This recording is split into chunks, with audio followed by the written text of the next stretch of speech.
Mesdames et messieurs, bonsoir. Nous sommes vendredi 6 avril. Bienvenue dans le 20h. Voici les titres. Le président de la République, Alassane Ouattara, a reçu le Premier ministre malien et l'ambassadeur d'Arabie Saoudite en fin de mission en Côte d'Ivoire, au cœur des échanges avec ces personnalités, le renforcement de la coopération avec leurs pays respectifs. Les travaux de réhabilitation du pont Félix Houphouët-Boigny ont été lancés ce vendredi par le Premier ministre Amadou Gon Coulibaly.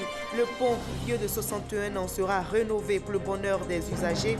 Les travaux vont coûter 41 milliards de francs CFA pour une durée de 30 mois.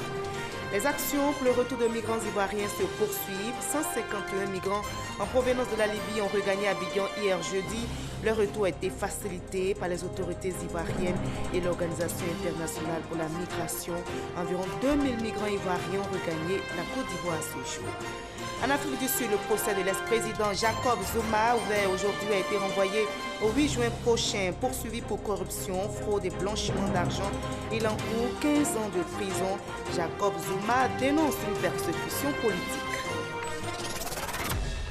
Soyez les bienvenus sur RTI 1. Commençons tout de suite par le palais présidentiel avec les rencontres du président de la République. Le chef de l'État, Alassane Ouattara, s'est entretenu aujourd'hui avec l'ambassadeur d'Arabie Saoudite en fin de mission en Côte d'Ivoire et avec le Premier ministre malien Soumeylou Boubèye Maïga. Au menu de leurs échanges, le renforcement de la coopération entre la Côte d'Ivoire et le Mali. On en sait plus avec Awatouri. La Côte d'Ivoire et le Mali continuent d'avancer ensemble pour un développement intégré des deux pays et de la sous-région ouest-africaine. Le Premier ministre malien, Boubèye Maïga, au terme d'une visite de travail de 48 heures à Abidjan, a été reçu par le président de la République, Alassane Ouattara. L'occasion pour Boubèye Maïga de faire le point sur la situation sécuritaire au Mali, le G5 Sahel, les échanges commerciaux et la coopération entre la Côte d'Ivoire et le Mali. J'ai fait le point de la situation sécuritaire dans le Sahel et au Mali en particulier, en mettant l'accent sur les efforts que nous sommes en train de déployer à l'intérieur du pays, de nos frontières, pour consolider la paix et la sécurité des populations.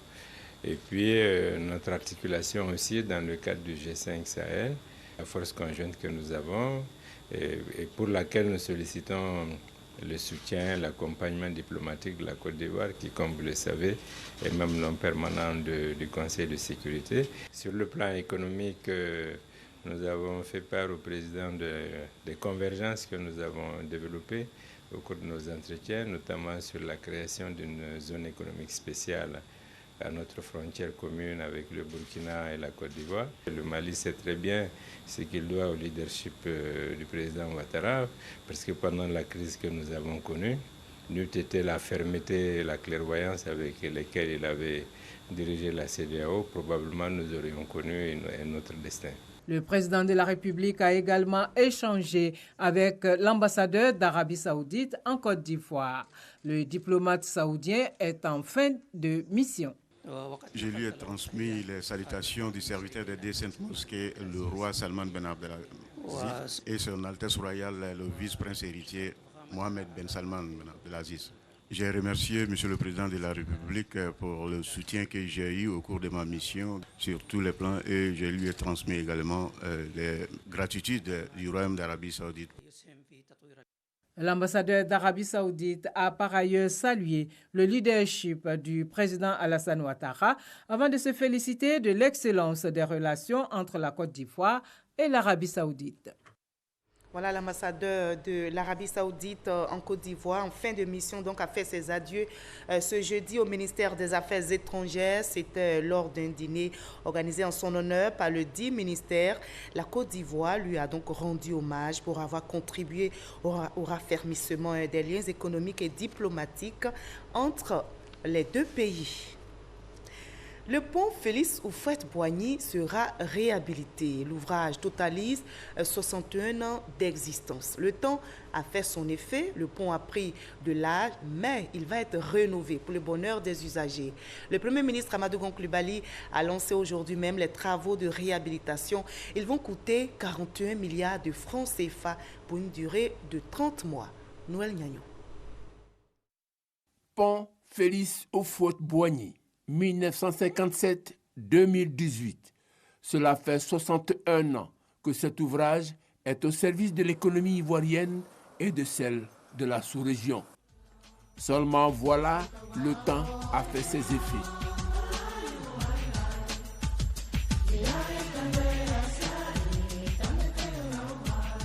Et ces effets ont un coût. Plus de 41 milliards au regard des investissements nécessaires à la réhabilitation du pont. La réhabilitation de cet ouvrage consistera, en ce qui concerne donc l'ouvrage principal, c'est-à-dire le pont lui-même, au renforcement des fondations en lagune par la réalisation de 56 nouveaux pieux et à la réhabilitation totale des caissons qui supportent le trafic routier et ferroviaire, ainsi que le remplacement des éléments de protection des usagers comme les garde-corps. Vendredi 6 avril 2018, une autre date est à retenir dans l'existence de cet ouvrage stratégique pour l'économie ivoirienne. Le lancement des travaux de sa cure de jouvence par le Premier ministre Amadou Gon Coulibaly.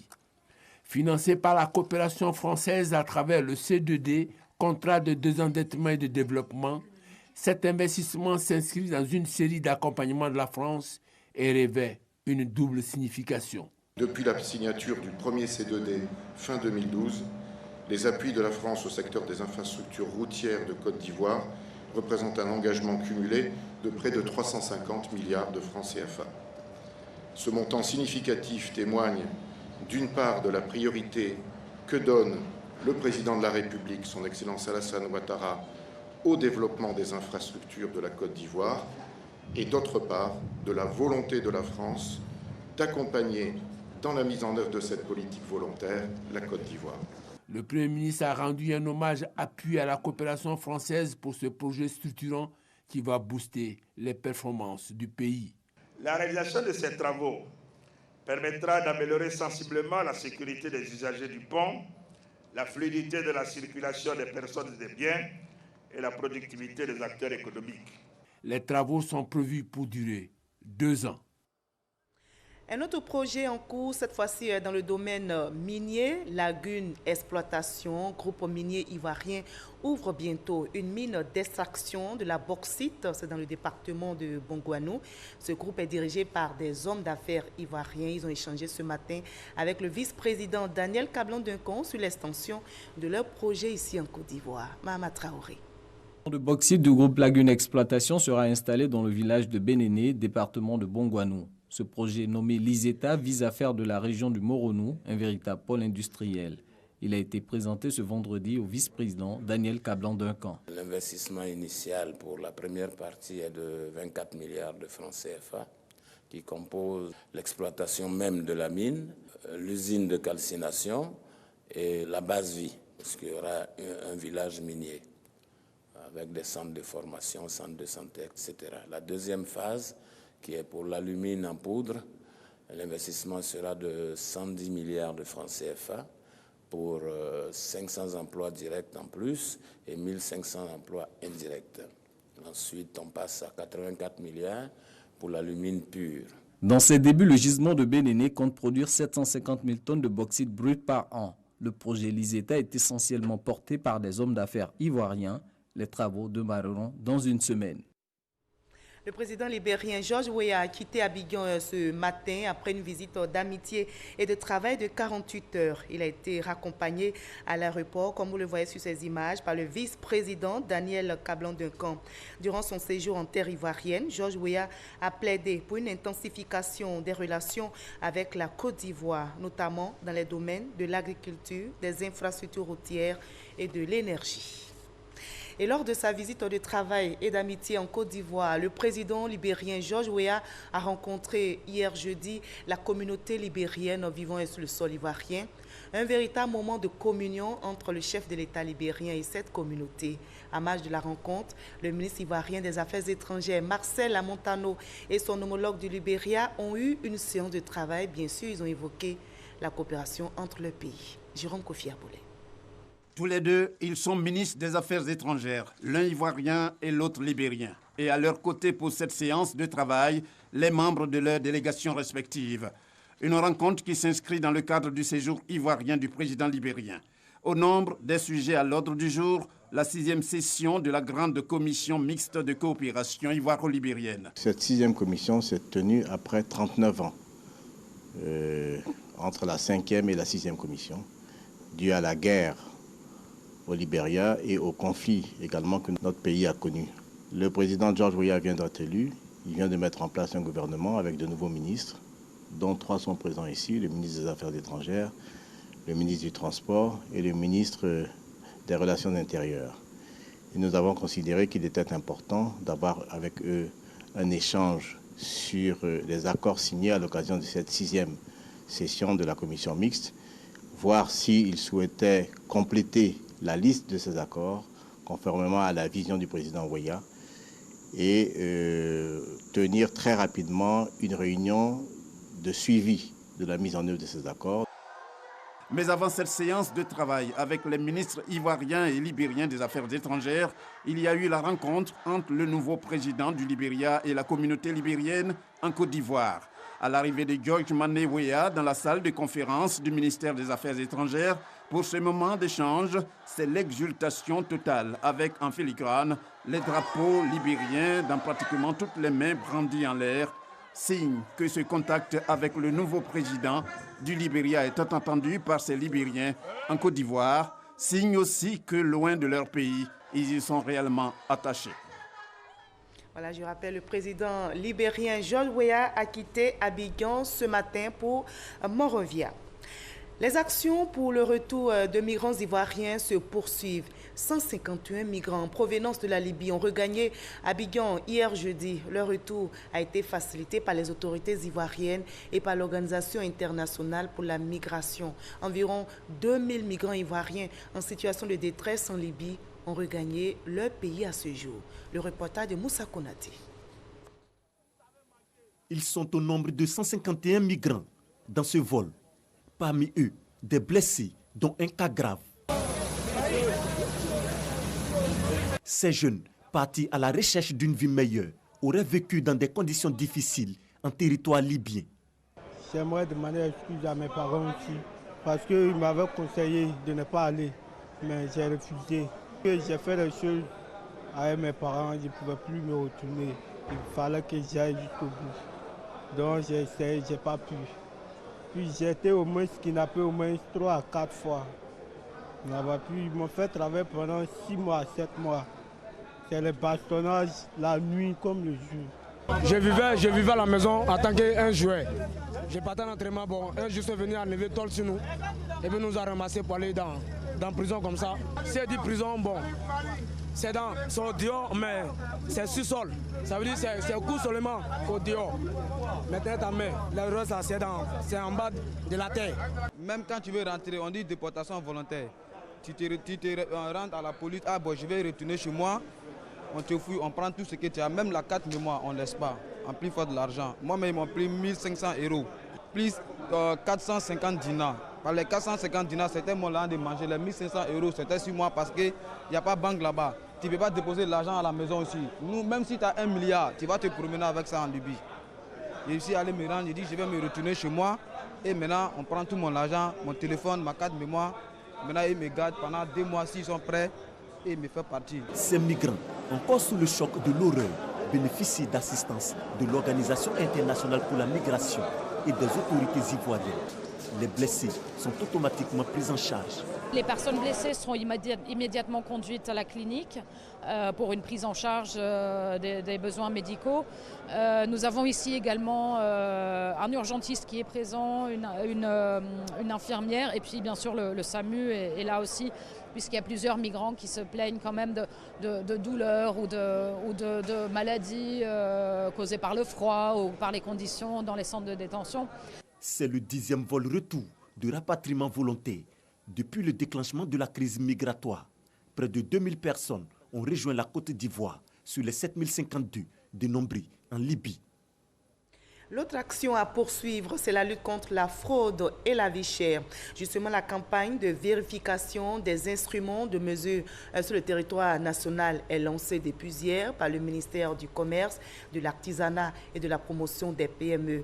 La campagne de vérification s'étend jusqu'au 5 août prochain, comme nous l'explique de façon détaillée Lansine Bakayoko. Cette opération nationale de vérification a pour but de s'assurer du bon usage des instruments de mesure, aussi bien dans le commerce que dans les industries. Imaginez-vous un tensiomètre et autres, d'accord, qui sont mal ajustés, peuvent créer en fait des cas qui sont dramatiques. Et la science de la métrologie en fait est transversale.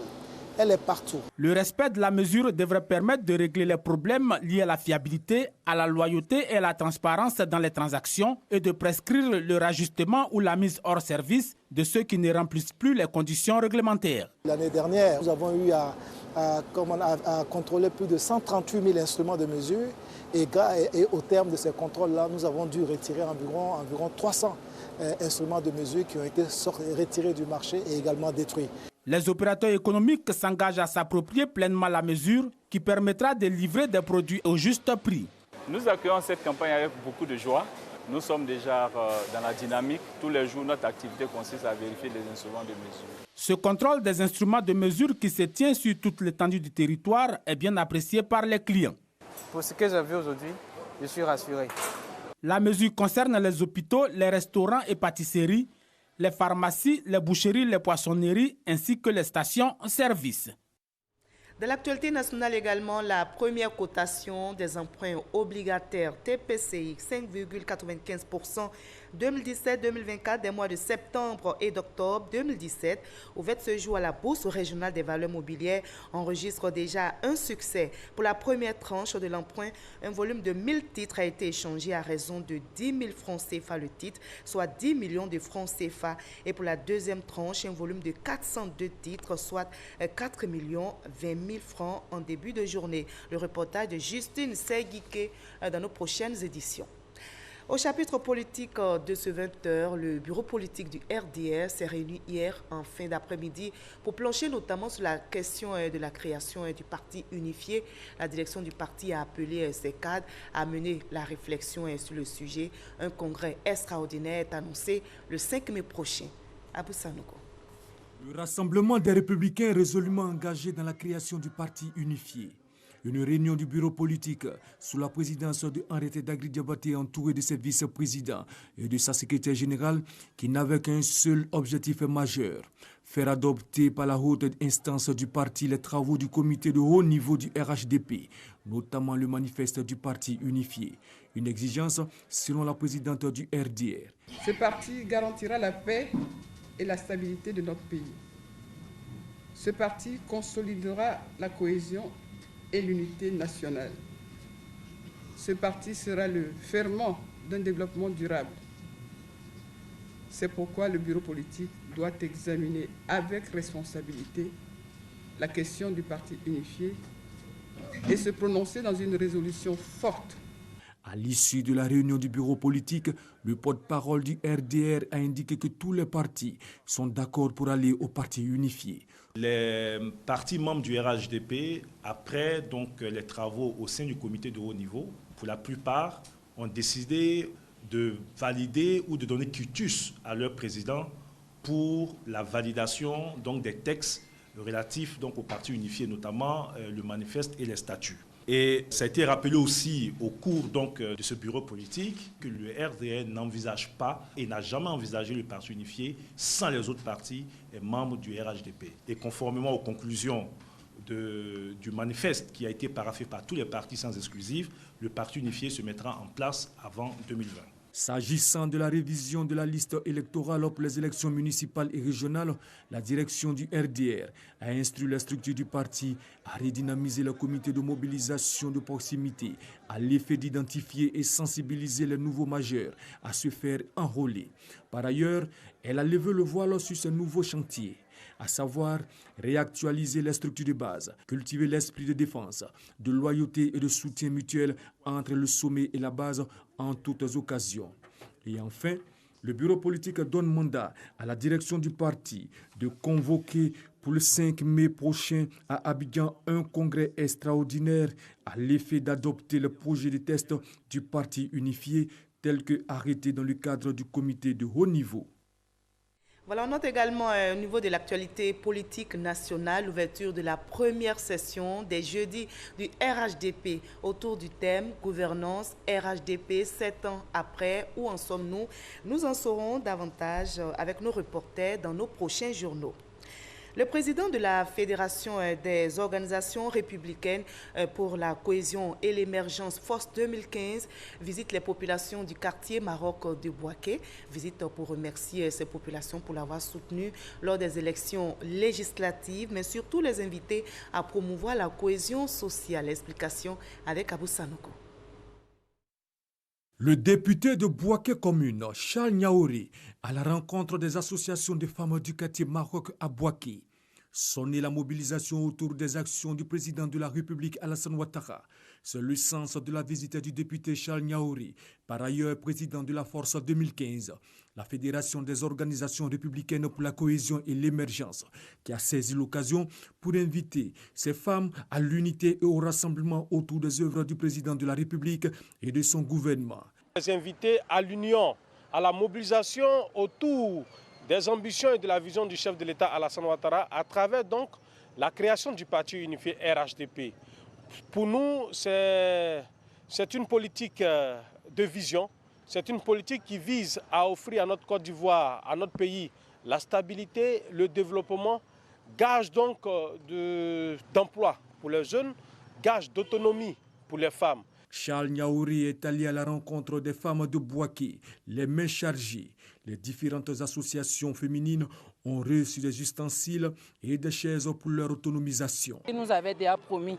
Donc, il est venu, disons, honorer ce qu'il avait déjà dit. Donc, nous sommes énormément heureux de penser à nous et de nous envoyer aussi ces cadeaux que nous désirons tous. Les populations du quartier Maroc ont égrené un chapelet de doléances, notamment l'électrification de leur quartier et la construction d'un centre de santé. Et on s'intéresse à votre santé. Dans ce 20h, la Côte d'Ivoire vient de célébrer la 23e journée mondiale de lutte contre la tuberculose à Adzopé. Le thème de cette année, à la recherche de leaders pour un monde sans tuberculose. En Côte d'Ivoire, on est passé de 25 299 cas en 2013 à 21 163 cas en 2017. Le centre antituberculeux d'Adzopé a été inauguré. Le témoignage d'Ami Sissoko. La tuberculose connaît une tendance à la baisse en Côte d'Ivoire. On est passé de 25 299 cas en 2013 à 21 163 cas en 2017. Sur 100 personnes, 83 recouvrent la guérison. Guérison possible grâce à un traitement de 6 mois, comme le témoin cet ancien malade. J'ai constaté la maladie au ghetto, en filmant avec mes amis. La maladie tuberculose est une maladie qu'on peut guérir. Tu peux avoir la tuberculose et puis être guéri ici le traitement. Nous sommes à la célébration de la journée mondiale de la tuberculose à Adzopé, une initiative de l'ONG Alliance et le ministère de la Santé et de l'Hygiène publique. Journée qui coïncide avec l'inauguration du centre spécialisé de prise en charge de la tuberculose à Adzopé. Le centre d'Adzopé a la particularité d'avoir en sein un dispositif d'hébergement. Donc nous avons 24 lits totalement équipés. C'est toutes les technologies actuelles permettant le diagnostic rapide moléculaire de la tuberculose qui seront utilisées ici à Adzopé. Un centre cofinancé équipé par le Fonds mondial et l'État ivoirien à plus de 250 millions de francs CFA. Il vient compléter le nombre des centres antituberculeux à 315. Une manière de rapprocher les structures de prise en charge des populations en vue de mieux lutter contre cette maladie. Notre action s'appuie sur les agents de santé communautaires qui travaillent à la prévention, donc en donnant les informations à la population. Comment éviter de transmettre la maladie en veillant à se couvrir la bouche lorsqu'on tousse ou on éternue ou à tousser dans le creux de la main.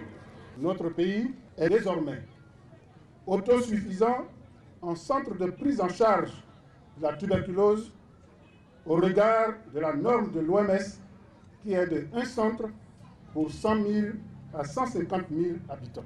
À l'échelle mondiale, selon l'OMS, en 2016, plus de 10 millions de personnes ont contracté la tuberculose et 1 700 000 en sont décédés. En Côte d'Ivoire, sur 21 163 dépistés, dont 1065 enfants, 6% en sont décédés. L'AIP, l'agence ivoirienne de presse, forme les correspondants de presse pigistes. Thème de la formation, les correspondants de presse face aux défis de la productivité. C'est une formation continue pour leur permettre d'acquérir des connaissances nouvelles et de meilleurs réflexes techniques adéquats. Actes qui permettront d'optimiser les connaissances en revisitant l'écriture de la dépêche des correspondants à travers l'analyse de la production. Le ministère de l'Emploi et de la Protection sociale dispose désormais d'un système d'information géographique sur l'emploi. Une application web développée par le Comité national de télédétection et d'information.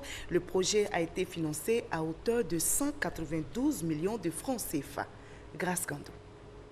La situation de l'emploi en Côte d'Ivoire révèle plusieurs faiblesses structurelles au nombre desquelles l'insuffisance de données sur le marché de l'emploi. Pour pallier ce déficit, une carte emploi est désormais disponible sur le site www.cartemploi.ci.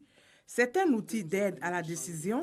Il permet d'élaborer une cartographie nationale des initiatives en faveur de l'emploi. La mise en place de ce nouvel instrument permettra de produire et de diffuser en temps réel des données régulières et fiables, non seulement pour concevoir et mettre en œuvre une politique d'emploi, de qualification et de formation professionnelle efficace, mais également pour faciliter l'élaboration de stratégies locales intégrées de l'emploi. Dénommé SIGCART, l'outil a été conçu par le Comité national de télédétection et d'information géographique, CNTG.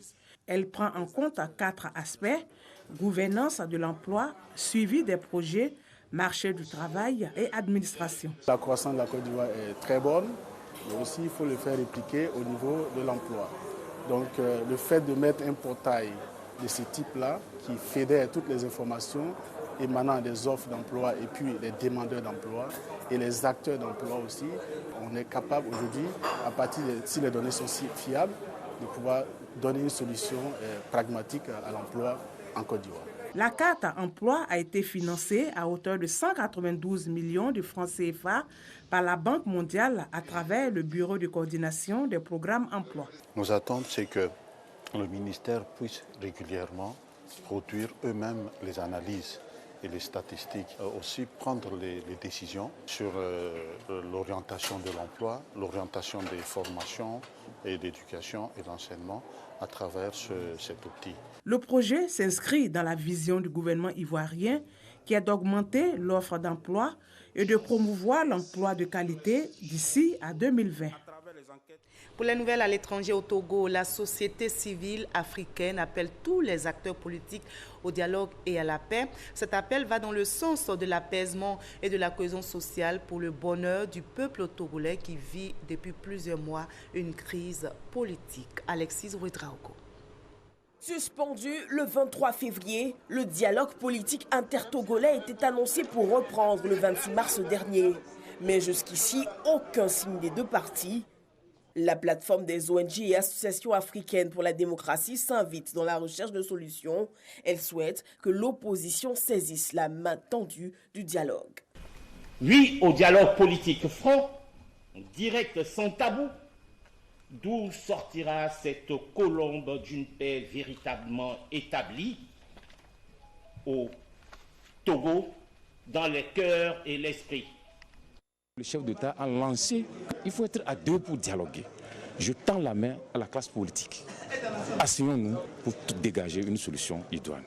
La mise en œuvre de ce dialogue conduit par le président ghanéen Nana Akufo-Addo avait pourtant suscité beaucoup d'espoir. Il y a eu l'annonce le 19 janvier de la libération de 35 personnes détenues dans le cadre des manifestations dans le pays, suivi 2 jours après de la libération de 6 détenus dans l'affaire des incendies des marchés de Kara et de Lomé. En dehors toutefois des mesures d'apaisement que réclame l'opposition, le principal point de discorde reste le retour à la Constitution de 92. L'opposition avance qu'elle ne pourrait en aucun cas accepter un accord qui permette au président actuel de se présenter en 2020.